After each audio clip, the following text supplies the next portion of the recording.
ఇక Uttarandhra teacher MLC ఎన్నికల ఫలితాలు ఉత్కంఠగా మారాయి. మొదటి ప్రాధాన్యత ఓట్ల లెక్కింపులో ఫలితం తేలలేదు. అయితే మొదటి ప్రాధాన్యత ఓట్ల లెక్కింపులో ఏపీటీఎఫ్ అభ్యర్థి పాలకపాటి రఘువర్మ ముందంజలో ఉన్నారు. రెండో స్థానంలో పీఆర్టీయూ అభ్యర్థి శ్రీనివాసులు నాయుడు ఉన్నారు. ఇక మూడో స్థానంలో పీడీఎఫ్ అభ్యర్థి విజయ్ గౌరి ఉన్నారు. 300కు పైగా చెల్లని ఓట్లు నమోదయ్యాయి. ఇక మొదటి ప్రాధాన్యత ఓట్ల లెక్కింపులో ఫలితం రాకపోవడంతో అధికారులు ఎలిమినేషన్ రౌండ్ ప్రారంభించారు. రెండో ప్రాధాన్యత ఓట్లపై ఉత్కంఠ నెలకొంది.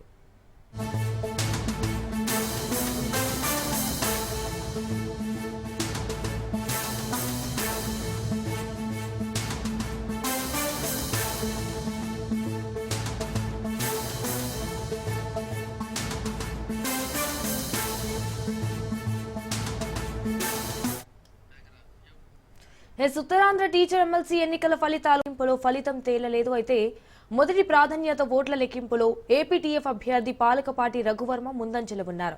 ఇక రెండో స్థానంలో పీఆర్టీయూ అభ్యర్థి శ్రీనివాసులు నాయుడు ఉన్నారు. మూడో స్థానంలో పీడీఎఫ్ అభ్యర్థి విజయ్ గౌరి ఉన్నారు. 300కు పైగా చెల్లని ఓట్లు నమోదయ్యాయి. అయితే మొదటి ప్రాధాన్యత ఓట్ల లెక్కింపులో ఫలితం రాకపోవడంతో అధికారులు ఎలిమినేషన్ రౌండ్ ను ప్రారంభించారు. రెండో ప్రాధాన్యత ఓట్లపై ఉత్కంఠ నెలకొంది.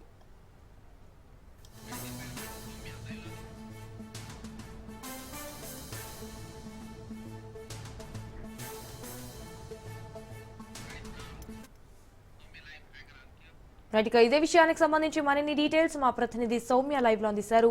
సౌమ్య, అసలు మొత్తానికి కౌంటింగ్ రిజల్ట్స్ ఎలా ఉన్నాయి?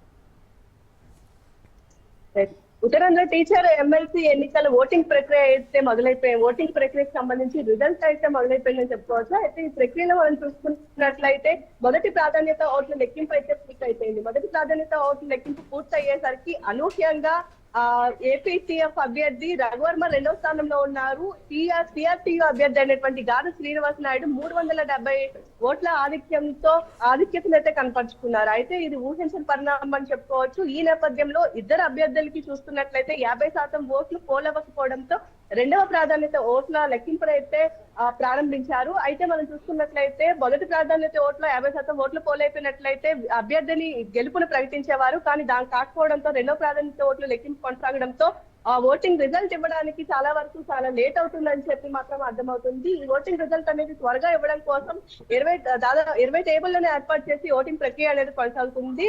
ఓటింగ్ సంబంధించినటువంటి సిబ్బందిని కూడా చూస్తున్నట్లయితే ఈ ఓట్లు లెక్కించడం కోసం 3 షిఫ్ట్లుగా డివైడ్ చేయడం జరిగింది. ఎందుకంటే రెండవ ప్రాధాన్యత ఓట్లలో కూడా ఒకవేళ అభ్యర్థుల యొక్క ఓట్లు అటు ఇటుగా అయ్యి లెక్కింపు రిజల్ట్ రాకపోయినప్పటికీ మూడవ ప్రాధాన్యత ఓట్ల లెక్కింపు కూడా కొనసాగేటటువంటి అవకాశం ఉందని చెప్పి అక్కడ ఉన్న వాళ్ళు మాత్రం మనకు తెలియజేస్తున్న పరిస్థితి కనబడుతుంది. ఏదేమైనప్పటికీ మొదటి ప్రాధాన్యత ఓట్లు పూర్తయ్యేసరికి 300 చెల్లని ఓట్లు కూడా రిజిస్టర్ అయినట్టుగా గుర్తించడం జరిగింది. అయితే దీనిలో మనం చూస్తున్నట్లయితే అనూహ్యంగా ఎవరు ఊహించిన విధంగా ఏపీటీఎఫ్ అభ్యర్థి కూటమి మద్దతు తెలియజేసేటువంటి అభ్యర్థి అయినటువంటి రఘువర్మ రెండవ స్థానంలో నిలిచారు. గాది శ్రీనివాస్ నాయుడు మాత్రం 370 ఓట్ల ఆధిక్యంతో మొదటి స్థానంలో ఉన్నారు. అయితే అందరూ కూడా సర్వత్రా ఎదురు చూస్తున్నారు ఈ ఎమ్మెల్సీకి సంబంధించి టీచింగ్ ఎమ్మెల్సీ రిజల్ట్ కి సంబంధించి ఎవరు గెలుస్తారు అనేటటువంటిది రెండవ ప్రాధాన్యత ఓట్లలో తెలుస్తుంది అనుకుంటున్నారు. ఒకవేళ తెలిసినట్లయితే ఒక 3 గంటల్లో మనకి రిజల్ట్ అనేటటువంటిది వస్తుందని చెప్పుకోవచ్చు.